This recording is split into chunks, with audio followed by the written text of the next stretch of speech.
What's up guys, Chris Gonzalez here with a quick tech video. And so this is super important. Recently I started running ads to a brand new page, and you constantly gotta be looking at your funnels, looking at your website and focusing on customer experience. And the only way to do that is to really troubleshoot your platforms where you're the customer, and really optimizing for customer experience is gonna not only help you grow your business, but it's gonna let you troubleshoot and see what possibly might be wrong. So for the past 4 days, I've been running ads to this page, and for some reason, I'm not getting a conversion. And it's odd, right? So first thing you start thinking about is the audience and the creative and that stuff. And what you really should start with first is your platform. Is everything visible? Is the customer experience exactly what it should be? And I'm gonna give you the perfect example because I just came across this, and you start breaking your head trying to figure things out. So if you notice, and I'm gonna actually try to put a screen record, but if you notice the pop-up that displays on my site, where is the submit button? I can't see it. So if I'm a customer and I went through the process of trying to see what this form actually read or what's at the bottom of it, I can't. So it's not allowing me to scroll. So even if I were to put my name, my email address, and my phone number, there's no way for me to submit that. That is going to deliver a horrible customer experience where chances are the people are just gonna opt off. So they're probably not even getting to the rest of your website. So it's super important to troubleshoot these things. So right now we're gonna start to see why this is the case. Maybe the size of the form is not compatible with mobile. Maybe, well, actually I can start to see the bottom of it now, but it shouldn't be this hard, right? So like, look,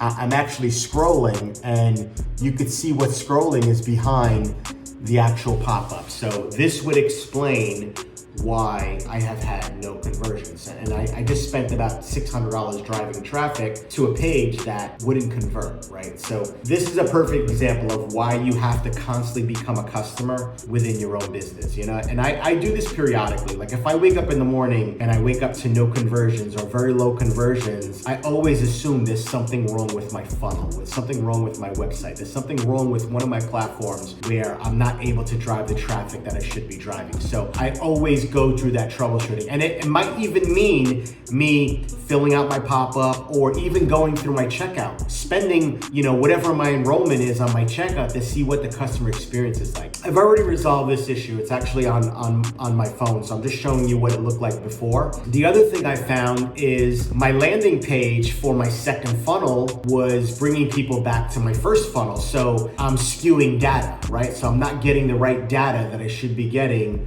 on my second funnel. So again, this was just a quick video to show you that even someone like myself who has an extremely successful business could be having a difficult time getting the right flow. And it's always like this in the beginning, especially when you change things. You might go through a pricing change within your business and find that, hey, now all of a sudden my signups are not what they were. What's going on here? And it might not be a problem with the pricing. It might simply be a problem with the flow, with the workflow, with the customer experience. So always check for that customer experience and make sure you're reducing the friction, because this is friction, right? This is reason for people to just drop off my page and you know what, this doesn't feel right, let me move on. So I hope you found this video a little informative. I hope that it got you now checking your funnel, look at your customer experience. And the other thing you want to do is optimize for mobile, but also optimize for a mobile experience, right? Most websites, most funnels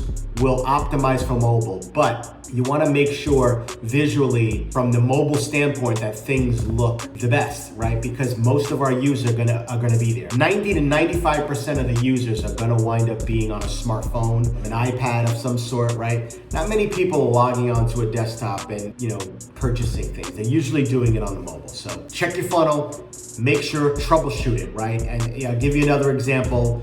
I wasn't, so one of the other ways that I'm able to track what's going on is I track for tags, right? And again, I'm gonna give you a perfect example. I'm gonna actually log in and let you see all of these signups here, and I'm gonna have a lot of this stuff grayed out, but if you see a trial, that means that someone signed up. If you see a blank, these are my customers. These are people who hit my ChargeBee account but did not complete enrollment, right? So page 1 on my checkout, they wind up getting inputted to an abandoned cart campaign, but I create customers in ChargeBee, in my processor. When I create a subscription, that means someone actually paid, right? So I could see I had this person sign up, but 1, 2, 3, 4, 5, 6, 7, 8 didn't. Then this person signed up, then I had 1, and then 2 people signed up, then I had 1, right? So I'm able to check my data on at least 3 different data points, right? So whether it be I'm tracking tags or I'm tracking how many actual customers hit my page versus how many subscriptions, right? That'll tell me how many people did what on my website. So you need to have 2 to 3 ways to track traffic, right? It's super important. You could use Google Analytics, you could use your CRM, you could use tags, you could use lists, you could use so many different data points, right? Because when you're troubleshooting, you want to be able to reference that data someplace, right? You can't just fly blind. So put measurements in place to track production performance and conversion, all right? Hope you found this a little informative. Remember, hit the subscribe button for the latest and greatest things going on. Again, I run a 7-figure business, and for the past 4 days, I haven't had a conversion, right? So I'm doing this as an exercise to show you how long it might take to start driving and converting traffic within your business. But once you get it dialed in, man, hold on, you guys be great.